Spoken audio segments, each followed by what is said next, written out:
ইব্রাহিমকে মারার জন্য নমরুদ তার সৈন্যবাহিনীদেরকে আদেশ করলেন, যাও যাও তোমরা সিরিয়ার জমিন থেকে গিয়া লাকড়ি জোগাড় করে আনো।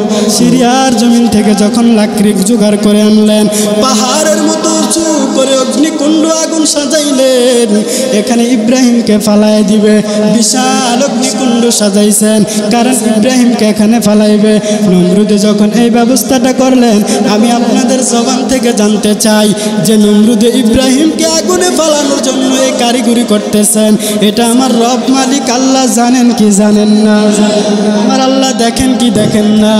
অবশ্যই আমার আল্লাহ দেখেন।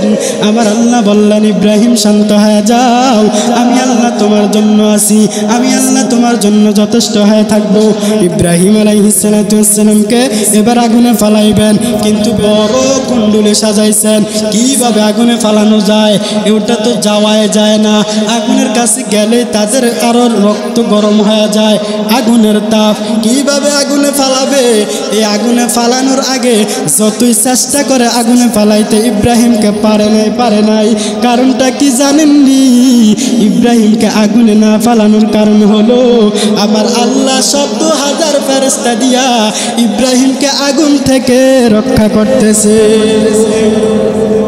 যখন নমরুদের কাছে খবর চলে গেল, তাহলে কিভাবে ইব্রাহিমকে আগুনে ফালানো যায় বলো? যদি ইব্রাহিমকে আগুনে ফালাইতে হয় তাহলে তাকে উলঙ্গ করতে হবে, কারণ উলঙ্গ করলেই তো ফেরেশতারা চলে যাবে। কারণ যেখানে মানুষ উলঙ্গ থাকে এখানে রহমতের ফেরেশতারা থাকে না। এ নমরুদ শুনে নাও, ইব্রাহিমকে যদি আগুনে ফালাইতে চাও তাহলে ইব্রাহিমকে আগে তুমি উলঙ্গ করে ফেলো। এবার নমরুদ ঘোষণা করে দিল, ইব্রাহিমকে উলঙ্গ করতে পারবা? কেমন একজন দাঁড়ায় যাও। কেউ দাঁড়াইল না। শেষ পর্যন্ত ইব্রাহিম আলাইহিস সালামের বাবা আজর দাঁড়ায় গেল। সন্তানের উলঙ্গ করার জন্য সন্তানের বাবা দাঁড়ায় গেল। ইব্রাহিমের বাবা দাঁড়ায় গেল, ইব্রাহিমকে উলঙ্গ করে ফেলবে। ইব্রাহিম আলাইহিস সালাম ডাক দেয়া কয়, বাবা, সন্তানকে যদি মা মারে বাবার কাছে আশ্রয় নেয়, বাবায় মারলে সন্তান বা মায়ের কাছে আশ্রয় নেয়। হে বাবা, তুমি জানো আজ তুমি দাঁড়ায় গেছো আমাকে উলঙ্গ করার জন্য, তোমার কি একটু লজ্জা হয় না রে বাবা? তুমি আমাকে এতগুলো মানুষের সামনে উলঙ্গ করবা? তোমার ধর্মটাকে ত্যাগ করে আমি আল্লাহর পথে আসার কারণে এই ফয়সালা। আমার আল্লাহ বললেন, ইব্রাহিম শান্ত হও। আল্লাহ তাআলা আমার আপনার নবী ইব্রাহিম আলাইহিস সালামকে উলঙ্গ থেকে হেফাজত করার জন্য জিবরাইল আলাইহিস সালামের মাধ্যমে জান্নাতে একটা কাপড় ইব্রাহিমের পরনে পরায় দিছে। যখন ইব্রাহিম আলাইহিস সালামের পরনে পরায় দিল, এবার কি করবে? আগুনের মধ্যে ফালাইবে। আগুনের মধ্যে ফালানোর জন্য এই যে বর্তমানে যেটা আমরা দেখি বেকু বা অনেক দূর থেকে জিনিসপত্র আনা যায়, ওই সময় এরকমভাবে একটা লটকা বানাইয়া ইব্রাহিম আলাইহিস সালামকে আগুনের মধ্যে ফালাইবেন। আগুনের মধ্যে ফালানোর আগে জিবরাইল আলাইহিস সালাম আয়েশা বলতেছেন, ইব্রাহিম বলো তোমার কোনো সহযোগিতা লাগবে নি? ইব্রাহিম আলাইহিস সালাম বলে, ভাই জিবরাইল, তুমি কি জানো না আমি এমন এক আল্লাহর ইবাদত করি, আমার সহযোগিতা লাগবে কি লাগবে না এটা আমি তোমাকে বলবো কেন? এটা আমার রব কি দেখে না? এটা আমার তোমার কাছে আমি যে রবের জন্য আজ আমার এই দশা, ওই রবে তো অবশ্যই ঠিকই দেখতেছেন আমার আল্লাহ আমার জন্য সাহায্যকারী হবেন। এই কথা বলার পর আমার আল্লাহ তাআলা আগুনকে হুকুম করলেন, কুলনা ইয়া নারু কুনি বারদাও ওয়া সালামান আলা ইব্রাহিম। আকে লতফ খেসরা ইজহার কর, আকে লতফ খেসরা ইজহার কর, বাখলিল আসনার রাগল জার কর। আল্লাহ তাআলা হুকুম করলেন, রাগুন সাবধান। আমার ইব্রাহিম ইব্রাহিমের জন্য তুমি শীতল হয়ে যাও। আল্লাহ তাআলা আগুনকে হুকুম করলেন, কুলনা ইয়া নার, হে আগুন তুমি আমার ইব্রাহিমের জন্য বারদা, আমার ইব্রাহিমের জন্য তুমি শীতল হয়ে যাও। তবে হা এমন ঠান্ডা হইবা না যাতে আমার ইব্রাহিমের কষ্ট হয়। সালামান, শুধু তুমি শান্তিপূর্ণ শীতল হয়ে যাও। আল্লাহর হুকুম পাইতে দেরি হয়, আগুন শান্তিপূর্ণ শীতল হয়ে যাইতে দেরি হয় নাই। ওই দিন যদি আমার আল্লাহ মান আলা ইব্রাহিম, ইব্রাহিমের জন্য যদি না বলতেন, তাহলে পৃথিবীর সমস্ত আগুনগুলা শান্ত হয়ে যাইতো, শীতল হয়ে যাইতো। আমাদের আম্মা জানেরা রান্না করতে চুলায় আগুন দিল, আগুন ধরাইতে পারতো না, কিন্তু আল্লাহ ওই দিন ঘোষণাটা দিলেন, বারদান ওয়া সালামান আলা ইব্রাহিম, ওরে আগুন তুই শান্ত হবি তো হবি, শুধু আমার নবী ইব্রাহিমের জন্য হবি। দাতাশহুর ইনদাল্লাহিল ইসনা আশারা শাহরা, عشر شهرا في كتاب الله يوم خلق السماء، في كتاب الله، في كتاب الله يوم خلق السماوات والأرض، منها أربعة حرم، ذلك الدين القيم، فلا تظلموا فيهن أنفسكم وقاتلوا المشركين، وقاتلوا المشركين كافة كما يقاتلونكم كافة، يقاتلونكم كافة واعلموا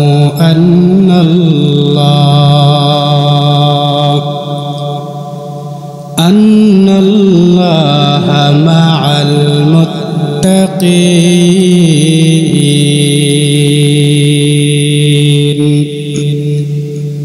صدق الله مولانا العظيم، وصدق رسوله النبي الأمي الكريم.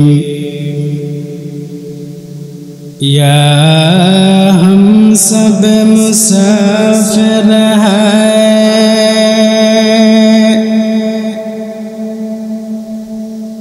वही आखिर ठिकाना,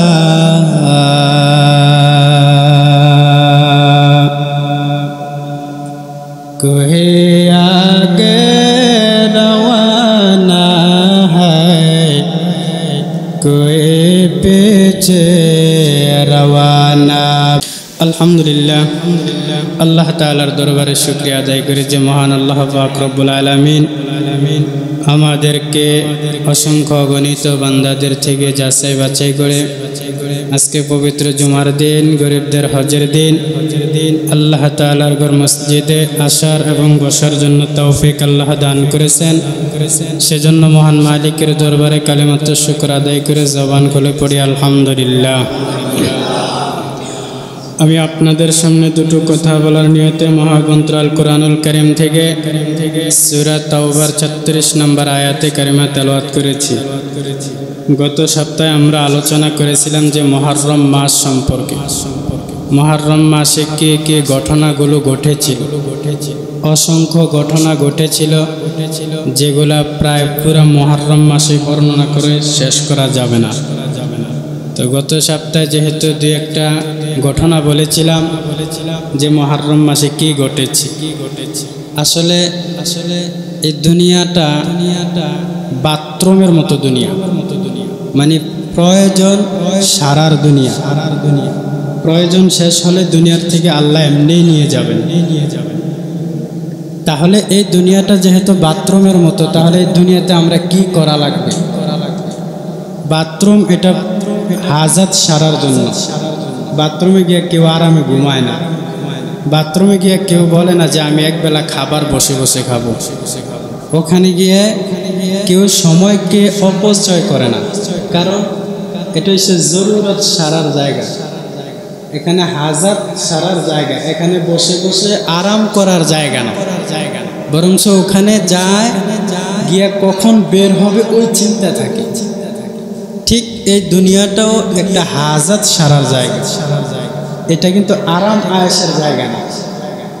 এই দুনিয়াতে শান্তিপূর্ণ জীবন করার জায়গা নয়। এটা প্রয়োজন সারার জায়গা। প্রয়োজন শেষ, আবার এই দুনিয়াটা ছেড়ে চলে যেতে হবে। বাথরুমে কারো যদি প্রয়োজন সেরে যায়, সে এখানে বসে বসে চিন্তা করবে না যে আমার তো প্রয়োজন শেষ, একটু বসে থাকি কিছুক্ষণ। এমনটা কেউ পাওয়া যাবে? কাউকে পাওয়া যাবে না, কারণ তার হাজাত শেষ, এমনি চলে আসবে। ঠিক এই দুনিয়াটাও হাজাত পুরা করার জায়গা।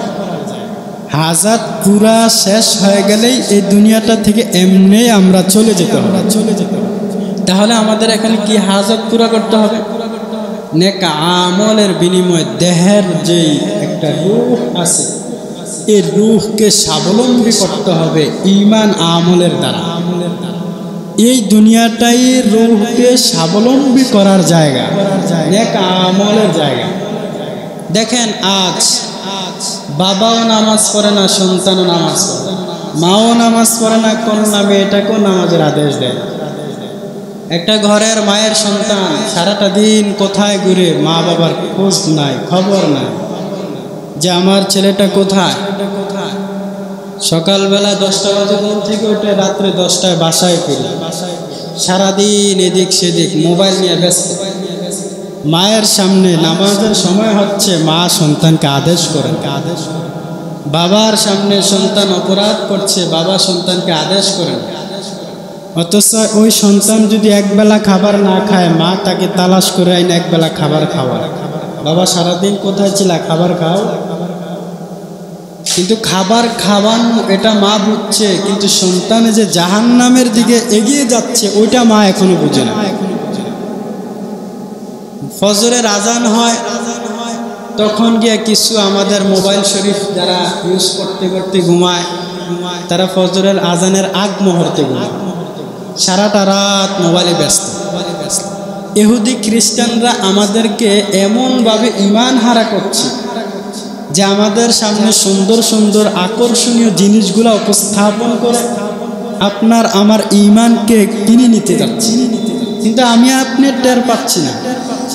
এই যে মোবাইল তৈরি করেছে, এটা বেদিনরা, তারা আপনার আমার হাতে মোবাইল ধরাই দিয়েছে, আমরা সারাটা দিন মোবাইল নিয়ে ব্যস্ত। আল্লাহর দেওয়া চোখের পাওয়ারগুলো আমরা মোবাইলে শেষ করে ফেলেছি। আল্লাহর দেওয়া মাথার ব্রেন জ্ঞান অর্জন করার জায়গাটা আমরা অপচয় করে শেষ করে ফেলছি।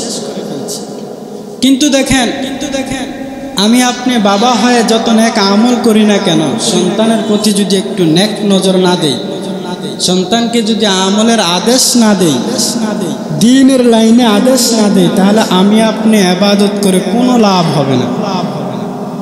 আপনি কি আপনার সন্তানের খোঁজ নিয়েছেন যে আপনার সন্তানটা এখন কোথায় আছে? মনে হয় আপনার থেকে আপনার সন্তান বড় হয়ে গেছে। শিক্ষিত যত বড়ই হোক, টাকা অর্থ সম্পদ দিয়ে সন্তান যতই বড় হোক, বাবার কাছে সন্তান সন্তানই থাকবে। কিন্তু বাবার কর্তব্য সন্তানকে আদেশ করা। আপনার সন্তান সারাটা দিন ঘুমায়, রাত্রেবেলা মানুষের ঘর বাড়ি পাহারা দেয়, কোথায় সুযোগ তালাশ করে। মাদক ব্যবসা নিয়ে বসে আছে, গাঁজা নিয়ে বসে আছে, আর ওই বাপ মারাও আরামে খাচ্ছে। অসুবিধা কি? টাকা যেভাবে হোক আসতেছে, খাইতেছে। অথচ এই সন্তান গাঁজা বিক্রি করে টাকা উপার্জন করে, এই সন্তান সুদ খায়া টাকা উপার্জন করে, এই সন্তান মাদক ব্যবসায় লিপ্ত হয়ে টাকা উপার্জন করে, আর এই টাকা গড়ে নেয়, মা বাবা আরামসে খায়। এজন্য মা বাবা একটু কেয়ার করে না যে আমার সন্তানটা কোথায় আছে। একটা মা একটা বাবার দায়িত্ব হলো যে আমার সন্তান এত বড় কাজ নাই, কর্ম নাই, এত ভিআইপি খাবার সে হাজির করলো, কোথায় থেকে খাবারগুলো আসলো একটু কি তদন্ত করেছে? করে নাই। যদি তদন্ত করে খাইতো মা বাবা, তাহলে ওই সন্তানের দেওয়া জিনিসগুলা, ওই সন্তানের করা বাজারগুলা বাপ মায় দিন থাকলে আর জীবনে পেটের ভিতরে ঢুকাইতে। আরেকজনের পুকুর থেকে মাছ চুরি করে নিয়ে সন্তান আড়াল করে মায়ের কাছে নেয়, মা আরো খুশি, মানে মা বাবা আরো খুশি, আবেগে এগিয়ে আসে, এটাকে যত্ন সহকারে নেয়। বাবা কোথায় থেকে আনছো? অমুক জায়গা থেকে, আওয়াজ দিস না, মানুষ টের পাবে। অথচ এখানে দিনদারিত্ব মায়ের কাজ হলো, বাবা এটা কোথায় থেকে আনছো? অমুক জায়গা থেকে। বলে আনছো না, আবার রিটার্ন দিয়ে আসো। কিন্তু সংক্ষিপ্ত আকারে শান্তি ভোগ করার জন্য, সাধারণ অল্প সময় শান্তি ভোগ করার জন্য আমরা হালাল হারামকে দূরে সরে দিয়েছি। যখন যা পাই তখন তাই খাচ্ছি। কিন্তু এটার নাম দুনিয়া নয়, এটার নাম জিন্দিগি নয়। আসলে দুনিয়াতে কেউ কাউকে জায়গা করে দেয় না, জায়গা করে নিতে হয়। আমি আপনি যার আশায় থাকি না কেন, কেউ কাউকে জায়গা করে দেয় না, বরঞ্চ আপনি আপনার জায়গা করে নিতে হবে। হ্যাঁ, আপনি আপনার সন্তানকে আদেশ করেছেন বাবা নামাজ পড়, সে নামাজ পড়ে না, তখন বলবে তোর পথে তুই, আমার পথে আমি। কিন্তু নামাজ পড়ে না, ঘরে খাবার দেন কেন? ওই বেলা তো বলতে পারে না। একটা সন্তান কামাই করার উপযুক্ত হয়েছে, যদি সে কাজকর্ম না করে তখন আপনি তাকে তুচ্ছ বলেন, আমার ঘরে খাবি না, কাজ না করলে ঘরে খানা নাই। আচ্ছা বলেন তো, এমন কথা বলে কি? অবশ্যই বলে। কারণ সন্তান যখন কাজের উপযুক্ত হয়, তখন ওই সন্তান যদি বেকার ঘুরে, তখন মা বাবা বলে কাজ না করলে ঘরে খানা নাই, বের হ, যা, তোর মতো ফোলাপান কত সুন্দর কাজ করে, কর্ম করে, পড়ালেখা করিস না তো কাজ কর। কিন্তু কাজ যখন করে না, তখন বাপ মা শাসন করে। অথচ যদি নামাজ না পড়ে, আল্লাহর ইবাদত না করে, এমন একটা মা বাবা যদি থাকতো যে তুই আজকে নামাজ না পড়লে ঘরে খাবার খাবি না, আমার রান্না খাবার তুই খাবি না, তাহলে ওই সন্তান কিভাবে নামাজ না পড়ে থাকে? এটা আসলে গোড়া থেকে টাইট করতে হবে, আগা মজবুত হয়ে যাবে। গোড়া যদি হস হয় তাহলে আগা হস, এটা এমনিই হয়ে যাবে, এটাকে আর হস করা লাগবে না। এজন্য আপনি আপনার সন্তানকে আদেশ করুন। আপনার সন্তান রাতকে রাত কোথায় কাটাচ্ছে সময়? আপনার সন্তান রাতকে রাত রাস্তায় বসে থাকবে কেন? তার ঘরে কি জায়গা না? রাস্তার আনাচে কানাচে, গাছের নিচে, গাছের তলায় বসে থাকবে কেন? তার কি ঘরে থাকার জায়গা নয়? অবশ্যই আছে। আপনি একটু তদন্ত করুন আপনার সন্তান কি করছে। কিন্তু আপনি বাপ মা হয়ে তদন্তটা করতে পারলেন না, মনে রাখবেন আপনিই আগে আসামি হয়ে দাঁড়াতে হবে। তাহলে আপনি আপনার কাজ অনুযায়ী চালায় যান, মানবে কি মানবে না ওইটা দেখার বিষয় না। যেমন ইব্রাহিম আলাইহিস সালাতু ওয়াস সালামের বংশটাই তো ছিল মূর্তি পূজারী। কিন্তু যখন ইব্রাহিম আলাইহিস সালাতু ওয়াস সালামের ভিতরে জ্ঞান ঢুকছে যে না, আমি আসলে কার পূজা করতেছি, আমার পিতা মাতা, আমার আত্মীয় স্বজন, আমার কুমরা কার পূজা করতেছে, না না, এটা তো একত্ববাদ, আল্লাহর পূজা হচ্ছে না, এটা তো শিরক। বরং তিনি তাদেরকে আল্লাহর একত্ববাদ অর্থাৎ এক আল্লাহর দিকে আহ্বান করলেন। তারা তার কথা এলাও করে না, বরং তাকে তারা আরো তুচ্ছ তাচ্ছিল্য করে তারাই দিতে চাচ্ছে। ইব্রাহিম আলাইহিস সালাতু ওয়াস সালাম যখন দেখলেন তিনার আত্মীয় স্বজন, মা বাবা তিনার দাওয়াত গ্রহণ করলো না, বরং গ্রহণ না করার কারণে তিনি বললেন যে বাবা, তোমার ধন সম্পদকে আমি লাথি মারি, আমি আমার পথে চলব, আমি আমার পথকে খুঁজে নিলাম। তখন ইব্রাহিম আলাইহিস সালাতু ওয়াস সালাম তিনার পথকে তিনি খুঁজে নিয়েছেন এক আল্লাহর ইবাদত করার জন্য।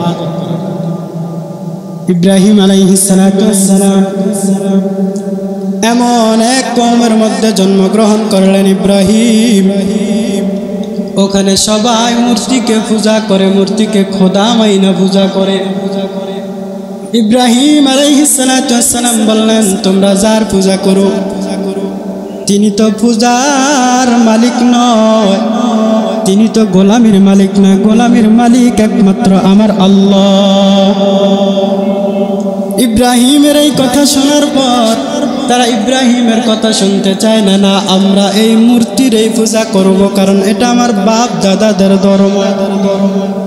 ইব্রাহিম আলাইহিস সালাতু ওয়াস সালাম বললেন, তোমরা যদি তোমার বাপ দাদার ধর্ম পালন করতে যাও, তোমাদের বাপ দাদা মূর্তির পূজা করেছে, তোমরাও যদি তাদের পূজা করো, তাহলে তোমরা বাপ দাদা ভুল করেছে, তোমরাও কি তা ভুল করবা নাকি?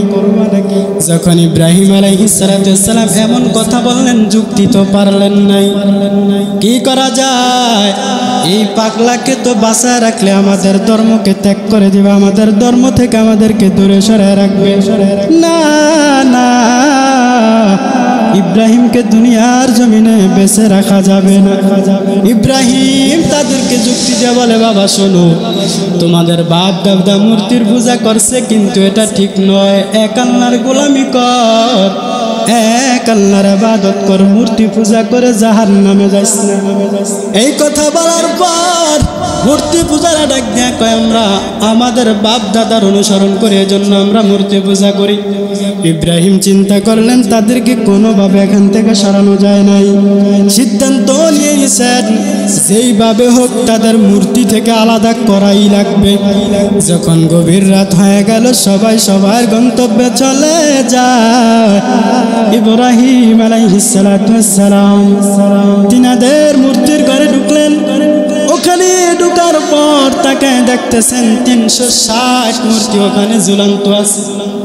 ওই 360টা মূর্তি ইব্রাহিম আলাইহিস সালাতু ওয়াস সালাম নিজ হাতে ভাঙতে লাগলেন। তারা দেখেন নাই, তবে হ্যাঁ, তিনারা যখন এখান থেকে চলে যাবেন, এই মূর্তি পাহারা দেওয়ার জন্য লোক তালাশ করলেন। আমাদের মূর্তিগুলা কারা পাহারা দিবে, কে পাহারা দিবে? সবাই সিদ্ধান্ত নিয়ে ওই ইব্রাহিম নামে যুবকরে পাহারাদার বানিয়ে দিল। যুবক, আমাদের মূর্তিগুলা তোমরা পাহারা দিবা। আপনারা এতক্ষণ যে আমার কথা শুনলেন, বলেন তো ইব্রাহিম মূর্তির পক্ষে না বিপক্ষে? বিপক্ষে। কারণ ইব্রাহিমকে পাহারাদার বানাইছে তাদের মূর্তিগুলাকে পাহারা দিতে। এবার যিনি বিপক্ষে, তাকে পাহারা দিলে কেমন হয়? শিয়ালের হাতে মুরগি আমানত দেওয়ার মতো। কথা কোন ঠিক কিনা? কারণ ইব্রাহিম তো মূর্তির বিপক্ষে, কিন্তু তিনার কাছে আমানত, তিনাকেই পাহারাদার বানাইল। তাহলে বিষয়টা এমন হয়ে গেল, শিয়ালের হাতে মুরগি আমানত দেওয়াটা যেমন হয়ে গেল, ইব্রাহিমের কাছে মূর্তিটা পাহারাদার হিসাবে বানানো হলো, এটাও ঠিক এমন হয়ে গেল। ইব্রাহিম আলাইহিস সালাতু ওয়াস সালাম এবার তিনার ডান হাত দিয়ে মূর্তিগুলা ভাঙতে লাগলেন। মূর্তিগুলা ভাঙতে লাগলেন, ভাঙতে ভাঙতে ভাঙতে সবগুলা মূর্তি ভেঙে ফেললেন।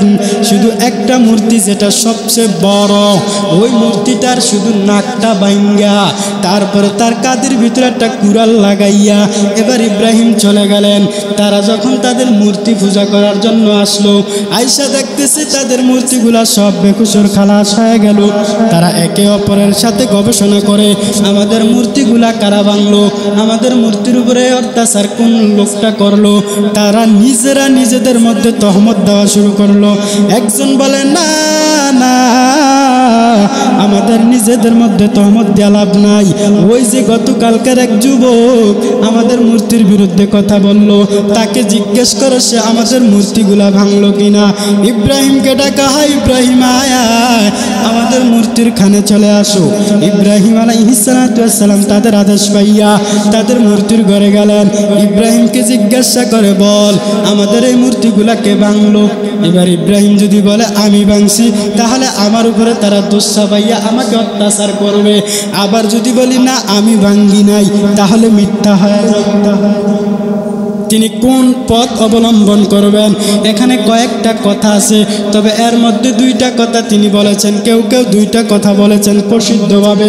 ইব্রাহিম আলাইহিস সালামকে যখন জিজ্ঞেস করলো আমাদের এই মূর্তিগুলাকে ভাঙলো, তখন ইব্রাহিম বললেন, এখানের মধ্যে যে বড় সে মনে হয় ভাঙছে। তার মানে ইব্রাহিমের টার্গেট ছিল এখানের মধ্যে আমি তো বড়, নিজের দিকে কাজবাজ করছে। এই মূর্তিগুলো ভাঙছে, এর মধ্যে যারাই বড় মনে হয় সে ভাঙছে। তার মানে সে নিজের দিকে বুঝাইছে। তারা যেন বুঝতে না পারে, তারা মনে মনে কয় মনে হয় আমাদের বড় মূর্তিটাই ভাঙছে। কারণ ইব্রাহিম বুঝাইছে নিজের, তারা বুঝছে ওই যে বড় একটা আছে না, শুধু নাকটা ভেঙে ফেলছে আর কাঁধে কুড়াল দিয়ে রাখছে। এবার তারা কথা বুঝতে না বাইরা ইব্রাহিম আলাইহিস সালাতু ওয়াস সালাম বলে, তোমাদের এই মূর্তি কে ভাঙছে আমাকে জিজ্ঞাসা করার আগে ওই যে বড় মূর্তিটা টানানো আছে তাকে জিজ্ঞাসা করলে তো হয়। তারা বলল, ইব্রাহিম তুমি কি জানো না আমরা এমন মূর্তির পূজা করি তিনি কথাই বলতে পারে না। ইব্রাহিম নবী ডাক দেখো, এই পৃথিবীর মধ্যে তোদের মতো নির্বোধ আর কেউ নাই। এই যে আল্লাহ সব করতে পারে সে আল্লাহর ইবাদত বাদ দিয়া যে মূর্তি তোদের হুকুম মানতেও পারে না, তোদেরকেও সালাইতে পারে না, তোদের কথাও শুনতে পারে না, সেই মূর্তির ইবাদত করে দুনিয়াতে লাভ না। যেই মূর্তি তোদের কথাই তোদের আদেশ শুনতে চায় না সেই মূর্তির ইবাদত করা মানে তোদের থেকে নির্বোধ আর কে হতে পারে? কে হতে পারে?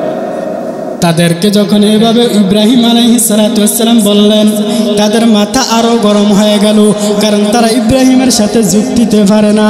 কোনো মানুষ যদি যুক্তিতে না পারে তখন তার রাগ হয়ে যায়। আল্লাহর নবী বলেন, ওই ইব্রাহিমের সাথে তারা যুক্তিতে না পারার কারণে তাদের রাগ আরও বেড়ে গেল।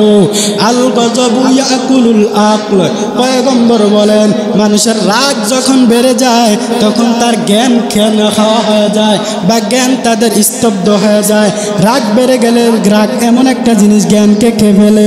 তারা চিন্তা করলো ইব্রাহিমের সাথে তো কোনো যুক্তি দেওয়া পারা যায় নাই, তাহলে একটা কাজ করা লাগবে, এই ইব্রাহিমকে দুনিয়ার জমিন থেকে বিদায় করার জন্য আগুনে ফুরায় ফুরায় ছাই করতে হবে।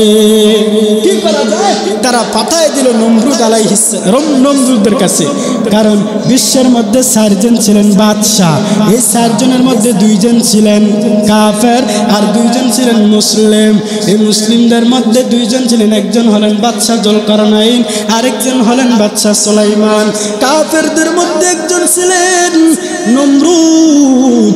এই নমরুদের কাছে ইব্রাহিমকে পাঠায় দিল, পাঠায় দিয়ে বলতেছে, রে নমরুদ শুনে নাও, এই ইব্রাহিম আমাদের মূর্তি পূজা করতে নিষেধ করে, তার জন্য আমরা মূর্তি পূজা করতে পারি নাই, তাকে দুনিয়ার থেকে বিদায় করে দাও। ইব্রাহিমকে মারার জন্য নমরুদ তার সৈন্যবাহিনীদেরকে আদেশ করলেন, যাও যাও তোমরা সিরিয়ার জমিন থেকে গিয়া লাকড়ি জোগাড় করে আনো। সিরিয়ার জমিন থেকে যখন লাকড়ি জোগাড় করে আনলেন, পাহাড়ের মতো উঁচু করে অগ্নিকুণ্ড আগুন সাজাইলেন, এখানে ইব্রাহিমকে ফালায় দিবে। বিশাল অগ্নিকুণ্ড সাজাইছেন কারণ ইব্রাহিমকে এখানে ফালাইবে।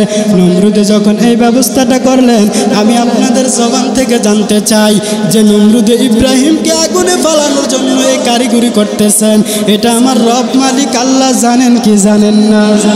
আমার আল্লাহ দেখেন কি দেখেন না? অবশ্যই আমার আল্লাহ দেখেন। আমার আল্লাহ বললেন, ইব্রাহিম শান্ত হয়ে যাও, আমি আল্লাহ তোমার জন্য আছি, আমি আল্লাহ তোমার জন্য যথেষ্ট হয়ে থাকবো। ইব্রাহিম আলাইহিস সালাতু ওয়াস সালামকে এবার আগুনে ফালাইবেন, কিন্তু বড় কুণ্ডুলি সাজাইছেন। কিভাবে আগুনে ফালানো যায়? ওটা তো যাওয়াই যায় না, আগুনের কাছে গেলে তাদের আরো রক্ত গরম হয়ে যায়, আগুনের তাপ। কিভাবে আগুনে ফালাবে? এই আগুনে ফালানোর আগে যতই চেষ্টা করে আগুনে ফালাইতে ইব্রাহিমকে পারে নাই। কারণটা কি জানেননি? ইব্রাহিমকে আগুনে না ফালানোর কারণ হলো আমার আল্লাহ 100,000 ফেরেশতা দিয়া ইব্রাহিমকে আগুন থেকে রক্ষা করতেছে। যখন নমরুদের কাছে খবর চলে গেল, তাহলে কিভাবে ইব্রাহিমকে আগুনে ফালানো যায় বলো? যদি ইব্রাহিমকে আগুনে ফালাইতে হয় তাহলে তাকে উলঙ্গ করতে হবে, কারণ উলঙ্গ করলেই তো ফেরেশতারা চলে যাবে, কারণ যেখানে মানুষ উলঙ্গ থাকে এখানে রহমতের ফেরেশতারা থাকে না। এ নমরুদ শুনে নাও, ইব্রাহিমকে যদি আগুনে ফালাইতে চাও তাহলে ইব্রাহিমকে আগে তুমি উলঙ্গ করে ফেলো। এবার নমরুদ ঘোষণা করে দিল, ইব্রাহিমকে উলঙ্গ করতে পারবা কেমন? একজন দাঁড়ায় যাও। কেউ দাঁড়াইল না। শেষ পর্যন্ত ইব্রাহিম আলাইহিস সালাতু ওয়াস সালামের বাবা আজর দাঁড়ায় গেল। সন্তানের উলঙ্গ করার জন্য সন্তানের বাবা দাঁড়ায় গেল।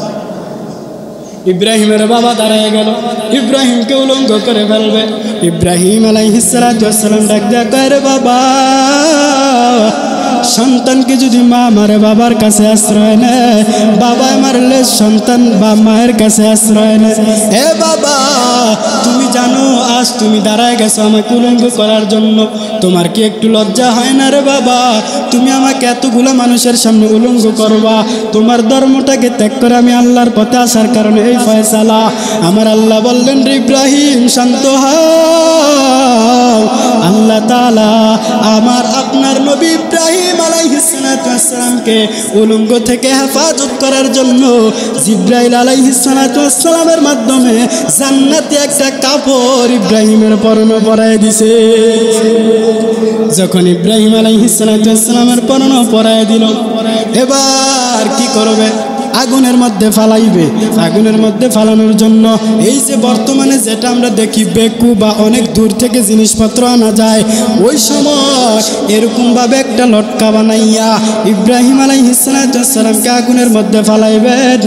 আগুনের মধ্যে ফালানোর আগে জিবরাইল আলাইহিস সালাতু ওয়াস সালাম আয়েশা বলতেছেন, ইব্রাহিম বলো তোমার কোনো সহযোগিতা লাগবে নি? ইব্রাহিম আলাইহিস সালাতু ওয়াস সালাম বলে, ভাই জিবরাইল, তুমি কি জানো না আমি এমন এক আল্লাহর ইবাদত করি, আমার সহযোগিতা লাগবে কি লাগবে না এটা আমি তোমাকে বলবো কেন? এটা আমার রব কি দেখে না? এটা আমার তোমার কাছে আমি যে রবের জন্য আজ আমার এই দশা, ওই রবে তো অবশ্যই ঠিকই দেখতেছেন আমার আল্লাহ আমার জন্য সাহায্যকারী হবেন। এই কথা বলার পর আমার আল্লাহ তাআলা আগুনকে হুকুম করলেন, কুলনা ইয়া নারু কুনি বারদাও ওয়া সালামান আলা ইব্রাহিম। আগে লতফ খেসরা ইজহার কর, আগে লতফ খেসরা ইজহার কর, বাখলি লসনার রাগল জার কর। আল্লাহ তাআলা হুকুম করলেন, রাগুন সাবধান, আমার ইব্রাহিমের জন্য তুমি শীতল হয়ে যাও। আল্লাহ তাআলা আগুনকে হুকুম করলেন, কুলনা ইয়া নার, হে আগুন তুমি আমার ইব্রাহিমের জন্য বারদা, আমার ইব্রাহিমের জন্য তুমি শীতল হয়ে যাও।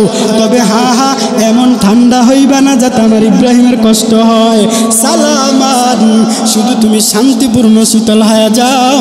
আল্লাহর হুকুম পাইতে দেরি হয়, আগুন শান্তিপূর্ণ শীতল হয়ে যাইতে দেরি হয় নাই। ওই দিন যদি আমার আল্লাহ মান আলা ইব্রাহিম, ইব্রাহিমের জন্য যদি না বলতেন, তাহলে পৃথিবীর সমস্ত আগুনগুলা শান্ত হয়ে যাইতো, শীতল হয়ে যাইতো। আমাদের আম্মা জানেরা রান্না করতে চুলায় আগুন দিল, আগুন ধরাইতে পারতো না, কিন্তু আল্লাহ ওই দিন ঘোষণাটা দিলেন, বারদাও ওয়া সালামান আলা ইব্রাহিম। ওরে আগুন, তুই শান্ত হবি তো হবি, শুধু আমার নবী ইব্রাহিমের জন্য হবি, শুধু ইব্রাহিমের জন্য হবি।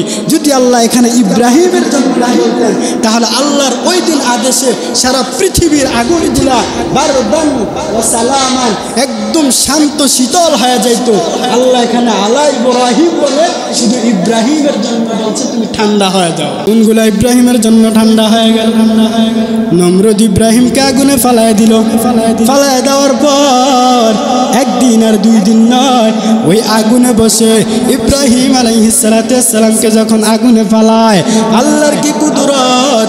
আগুনটার আগুন না, আগুন আমার আল্লাহর কুদরতে ফুলের বাগান হয়ে গেছে। কাদের কুদরত দারি বরকামাল, আনতা রব্বি আনতা হাসবি জুল জালাল, তুহি কাদের জলিলুল্লাহ জাহাদার, বহরহাল তুহি মেরা নগহদার, থাকো বাদ আবওয়াতিস বন্দান, মানে তু জিন্দা বহক মুর্দা আদ। ইব্রাহিম আলাইহিস সালামকে যখন আগুনে ফেলানো হয় তখন আগুন আল্লাহর জান্নাতের ফুলের বাগান হয়ে গেল। ওইদিকে ইব্রাহিম একদিন আর 2 দিন নয়, একটানা ইব্রাহিম আলাইহিস সালাম আগুনের মধ্যে 40 দিন থাকার পর 40 দিন আবার শেষ পর্যন্ত যেমনই আগুনে ঝাঁপ দিয়েছেন 40 দিন পর আবার তেমনই তাদের সামনে হাজির হয়ে গেছে। তারা তো দেখে পুরো অবাক হয়ে গেল, ইব্রাহিম আলাইহিস সালামকে আগুনে পাঠাইলাম, এত সুন্দর বড় করে কুণ্ডুলি সাজাইলাম, কিন্তু তাতে একটা পশমও জ্বলে না। না জ্বলার কারণ হলো তিনি আমার আল্লাহকে ভরসা রেখেছেন, আল্লাহর উপরে তাওয়াক্কুল রেখেছেন। এজন্য আমার আল্লাহ তাআলা ওই নমরুদের আগুন থেকে নিরপেক্ষ শান্তিপূর্ণ আগুন করে তাকে 40 দিন আগুনের ভিতরে রেখেছেন। যেমনই তিনি জাপ দিয়েছেন ঠিক তেমনই বের হয়েছেন। এই কুদরত কার? আরেকটা আস্তেগণ কার? এই যে ইব্রাহিম আলাইহিস সালামের এই ঘটনাটা ঘটেছিল, এই ঘটনাটা ঘটেছিল এই মাসেই, এই মুহররম মাসেই ঘটনা ঘটেছিল। অনেক ঘটনা ঘটেছিল যেগুলা বলে শেষ করা যাবে না ভাইজান আমার। এই জন্য আমরা এই মাসকে পেয়ে ইনশাল্লাহ আল্লাহর দিকে দাবিত হব এবং আল্লাহর ইবাদত করব। কারণ এই দুনিয়াটা আমরা যাকে আপন মনে করি, আসলে জবানটা খুলে বলেন তো কেউ আপনার আমার আপন? বলেন কেউ আপন? একটা সন্তান বাবার কাছে নিরাপদ নয়, বাবা সন্তানের কাছে নিরাপদ নয়। এজন্য ঈমান আমলকে আমরা ঠিক রাখতে হবে। আপনার বিবেক অনুযায়ী আপনি কাজ চালিয়ে যেতে হবে। আপনি সারাদিন কোথায় কাটছেন, যেমন আজকে ফজর থেকে নিয়ে এই পর্যন্ত আপনার আমার হিসাবের তালিকাটা মিলাইতো, আপনার আমার সময়টা যে ব্যয় গেছে এই সময়টার হিসাবটা মিলাই যে আমি কতটুকু গুনাহ করেছি, ফজর থেকে এই পর্যন্ত কতটুকু নেক আমল কামাই করেছি, একটু হিসাব মিলান, একটু হিসাব মিলান, দেখুন তো হিসাবে মিল পান কিনা। আসলে ভাই হিসাব মিলাইতে পারবো না, এই হিসাব যেহেতু মিলাইতে পারবো না আল্লাহর কাছে তো নাজাত পাওয়া লাগবে, ঠিক কিনা বলেন? এই নাজাত পাওয়ার জন্য যদি আল্লাহ আপনাকে আমাকে হিসাবের জন্য ধরে, আমরাই বলি বলেন তো আমরা কি আল্লাহর কাছে হিসাব দিতে পারবো? বলেন পারমু? তাহলে বেশি বেশি দোয়া করতে হবে, আল্লাহুম্মা হাসিবনি হিসাবান ইয়াসিরা, আল্লাহুম্মা হাসিবনি হিসাবান ইয়াসিরা। আল্লাহ আপনি আমাদের হিসাবকে সহজ করে দেন। আনলে বিনা হিসাবে জান্নাত কামনা করতে হবে। আল্লাহুম্মা ইন্নী আসআলুকা রিদাকা ওয়াল জান্নাতা বিগাইরি হিসাব। আয় আল্লাহ আপনি আমাদের উপরে সন্তুষ্ট দায়কে আমাদেরকে বিনা হিসাবে জান্নাত দান করেন। এ যুবক, এই দুনিয়াতে আমি আপনি যতই থাকার ইচ্ছা করি না কেন কেউ থাকতে পারবো না।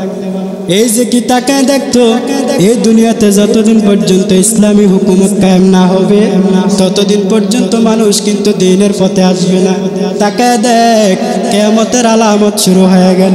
কারণ কি মানুষ মানুষের কাছে নিরুপায় হত্যা হচ্ছে, মানুষ মানুষকে কেমন করে দুনিয়ার থেকে বিদায় দিচ্ছে। কারণটা কি রে বাবা? কিয়ামতের আলামত কয়েকটা প্রকার, এর মধ্যে একটা আলামত দেখবা, যারা কোরআন পড়ে না, হাদিস পড়ে না, নামাজ পড়ে না, ইসলাম মানে না, আল্লাহর হুকুম মানে না, তারা দেখবা বড় বড় কথা বলে, তারা দেখবা ইসলামের জ্ঞান দেয়, আমাদেরকে মাঝে মধ্যে ইসলামী জ্ঞান দিতে আসে, অথচ সে নামাজ পড়ে না, কোরআনের আয়াত জিজ্ঞেস করলে শুদ্ধ করে জানে না, সে আবার আমাদেরকে ইসলামী জ্ঞান দেয়। আবার মাঝে মাঝে বলে দেখবেন হুজুর আপনারা পড়ে লেখা করে যা করছেন আলহামদুলিল্লাহ, আমরা কিছু জানি না, তারপরও আমরা মোটামুটি কম জানি না। এরকম মানুষ আছে না, আমাদেরকে বয়ান দেয় যে হুজুর আপনারা পড়ছেন ভালো, আমরা তো আসলে মূর্খ মানুষ, তারপরে একবারে কিছু জানি না যে বিষয়টা না, আমরাও মোটামুটি আল্লাহ দিলে কম জানি না। যদি সূরা ফাতিহা জিগাই পারবে না, যদি বলি আপনি যে নামাজে পড়লেন দাঁড়াইলেন, বলেন তো নামাজে দাঁড়ায় কোনভাবে পড়তে হয় বলেন তো, পারবে না। অনেক সময় তাকায় দেখি মসজিদে ঢুকে কোন পাও দিয়ে ঢুকতে হয় সেটাও জানে না, আবার কোন পাও দিয়ে বের হতে হয় সেটাও জানে না, নিজে চোখে দেখি। অথচ একদিন যা যাইবে বাম পাও দিয়ে ওখানে যায় ডান পাও দিয়া, মসজিদে ঢুকবে ডান পাও দিয়া, ওখানে ঢুকে বাম পাও দিয়া, আসে না নাই? এই যে বেড়া কম জানে না, আসলেই তো কম জানে না, জানে তবে শয়তানি যেটি ওইটি বালারা জানে না। এজন্য ভাইয়েরা আমার, আপনি বেশি জানেন আমিও বলি, কিন্তু আমাদেরকে জ্ঞান দিতে আসবেন না। আগে নিজে জ্ঞান ঢুকান, তারপরে আরেকজনের জ্ঞান দেন। নিজে বেটা সূরা ফাতিহা পারস না, দোকানে বসে বসে হুজুরদের ভুল ধরো। নিজে বেটা সূরা ফাতিহার শুরুতে বিসমিল্লাহ যদি বলি, এই বিসমিল্লাহির রহমানির রহিম যদি কই তরকিব কর বা তরজমা কর, পারবি না। আবার এই বেড়া আরেকজনের নাম নিয়ে বদনাম করে, আরেকজনের ফ্যামিলি নিয়ে কথা বলে, আরেকজনের পরিবার নিয়ে কথা বলে। চরিত্রহীন মানুষ, তুমি আরেকজনের ব্যাপারে কথা বলার আগে তোমার চরিত্র ঠিক করো। আরেকজনের কথা বলে কোনো লাভ নাই, আগে তুমি তোমার নিজেকে ঠিক করা দরকার। নিজের খবর এজন্য ভাইয়ার আমার, আমি আমার জন্য কথাগুলা বলছি না, আমি আপনাদের জন্য কথাগুলা বলছি রে যুবক। তাকায় কি দেখছো? এই যে কয়েকদিনের আগের ঘটনা, যদি এই দুনিয়ার জমিনে কোরআনের আইন শাসন না হয়, ইসলামী হুকুমত না হয়, তাহলে গরিব বলেন আর ধনী বলেন সঠিক কোনো বিচার পাবে না। তাকায় কি দেখছেন? আমার বোন, ছোট বোন যখন আসিয়াকে দুনিয়ার থেকে বিদায় নিয়ে গেল, আসিয়া তো কিন্তু কবর আছে। তিনার যারা হত্যা করেছিল, তিনাকে যারা দর্শন করেছিল, তারা কিন্তু দুনিয়াতে এখনো বেঁচে আছে। তাদের বিচারটা এখনো হয় নাই, কারণ মানুষ হত্যা হচ্ছে। আরেকটা যে কিয়ামতের আলামত বললাম, একজন মানুষকে মারবে, সে তাকে কেন মারা হলো, যাকে মারছে সে নিজেও জানবে না যে আমাকে কেন মারা হলো, আর যে মারছে সেও জানবে না তাকে কেন মারলাম। এই যে হত্যাগুলো হচ্ছে, এগুলো কিন্তু একটা কিয়ামতের আলামত। এগুলো এই যে আপনারা দেখছেন যুবক ভাইরা, জানেন আপনারা হয়তো মুরব্বীরা অ্যান্ড্রয়েড সেল চালান না, এই জন্য আপনারা জানেন না। এই যে কয়েকদিন ধরে সোশ্যাল মিডিয়া চলতেছে, এক আল্লাহর বান্দে, আল্লাহর গোলাম যুবক বাহরাইন থাকে। তিনার এলাকার মধ্যে, তিনার দেশের মধ্যে কয়েকটা সন্তান রেখে তিনি প্রবাসে থাকেন। মাথার ঘাম পায়ে পালাইয়া কষ্ট করে ঘরের সংসার চালানোর জন্য টাকা উপার্জন করে দেন। কিন্তু আল্লাহর বান্দার একটা কন্যা সন্তান ছিল, কেন মারা হলো, কে মারলো, তারা নিজেরাই বলতে পারে না। এটা একটা বড় কিয়ামতের আলামত হয়ে দাঁড়ায় গেল। এই যে আমার বোনটা দুনিয়ার থেকে তারা বিদায় করলো, কেন বিদায় করলো? কারণ এই যে অথচ মেয়েটাকে মেরে ধ্বংস করে, মেয়েটাকে আপনারা জানেন মসজিদের দোতলায় রেখে দিয়েছে। জানেন না বাবা? জানেন না? অবশ্যই জানেন। কিন্তু এই মেয়েটাকে কেন মারা হলো? পরবর্তীতে খবর নিয়ে দেখা গেল এই মেয়েটাকে মারার একমাত্র আসামি বানিয়ে দিল মসজিদের ইমাম মুয়াজ্জিন। কারণ মসজিদের দোতলার মধ্যে লাশ পাওয়া গেল, অথচ মেয়েটা যখন মারা গেল তার কোনো খোঁজ খবর নাই। একদিন দুই দিন হয়ে গেল, তার লাশ তালাশ করে পায় নাই। হঠাৎ করে যখন মসজিদের দোতলার মধ্যে যায়, ওখানে গিয়ে দেখতেছে মেয়ের লাশটা দেখা যায়। ইমাম সাহেব ওই মেয়ের মাকে খবর দিলেন, আপনার মেয়ে তো এখানে পাওয়া গেল। কিন্তু মা গিয়া যখন মানুষ নিয়ে লাশ উদ্ধার করল, ইমাম সাহেব উপকার করে দিল, আপনার লাশ পান নাই, দেখেন আপনার মেয়ের লাশ। কিন্তু এই উপকারটা করার কারণে তারা সন্দেহজনক ইমাম আর মুয়াজ্জিনকে ধরে নিয়ে গেল এখন, এবং কি রিমান্ডে দিয়ে দিল। রিমান্ড তারা জারি করে দিল। কিন্তু পরবর্তী আস্তে আস্তে খবর পাওয়া গেল এই মেয়েটাকে ইমাম মুয়াজ্জিন মারে নাই, এই মেয়েটাকে যারা মেরেছে তাদের আত্মীয় স্বজনদের মধ্যেই তারা খুন করেছে। তাদের আত্মীয় স্বজনদের মধ্যে খুন করেছে। মেয়ের বাবা শুনে বাহির থেকে চলে আসলো। বাহির থেকে আসার পর কান্না, এলাকা পুরো কান্নার আওয়াজ। আমার একটা আদরের কন্যা ছিল, আমি এমন কি দোষ করলাম আমার মেয়েটাকে মেরে ফেললো। খবর নিয়ে দেখে মেয়ের মা তার চাচার লগে পরকীয়া ধরা খায়, তার চাচার লগে কয়েকদিন ধরে ভালোবাসা চলতেছে। ওই মেয়েটা যখন দেখলো তার আপন মা তার চাচার সাথে জিনায় লিপ্ত হয়ে গেল, উলঙ্গ অবস্থায় পাওয়া গেল। মেয়েটা চিন্তা করলো আমি তো এই খবর বাস্ত করে দেব, আমি এই খবর প্রকাশ করে দিব। কিন্তু মা তার সন্তানকে জন্মধারণ করেছেন, যেই মা সন্তানের সব কিছু বলতে পারে, সন্তানকে বলতে পারে নাই, ওই মাও আজ তাকায় দেখলাম সন্তানকে মারার একটাই কারণ, ওই মা বাবা যখন পরকীয়া লিপ্ত আসক্ত হয়ে যায়, তখন একটা সন্তান মা বাবার কাছে মৃত্যু হয়। এটা তেমন কঠিন ব্যাপার না, এটা কঠিন কোনো ব্যাপার না। কারণ আমাদের সব কিছু ধ্বংস করার একটাই মাত্র কারণ আমাদের মোবাইল। বলেন আমাদের কি ভাই? আমাদের মোবাইল। এই মোবাইলে আপনাকে আমাকে এতটাই ধ্বংস করছে যা আমরা নিজেরা এখনো বুঝতে পারি না। এজন্য ভাইয়ারা আমার, মোবাইল ইউজ করেন, এটা প্রয়োজনীয় জিনিস। এটাকে ভালোবাসার জিনিস না। মোবাইল এটা প্রয়োজনীয় জিনিস, এটা ভালোবাসার জিনিস না। দিন রাত 24 ঘন্টা এটার পিছনে মেহনত করতেছেন। আপনার এই সময়টা যদি আপনি দিনের কাজে লাগান, আপনি কতটুকু আগে যেতেন এটা আপনি নিজেও জানেন না। এই জন্য ভাইয়েরা আমার, আমি আসলে যে কথাগুলো বললাম অগুছালু কথা, যেটা নিজে বলতে গিয়েও ব্যর্থ হয়ে গেলাম। সর্বপ্রথম আমাকে, আপনাকে, আমাদের সবাইকে আল্লাহ তাআলা এই মুহররম মাসে উসিলা করে মাফ করে বাকি জীবনটা ঈমান আমল নিয়ে বেঁচে থাকার তৌফিক দান করুন।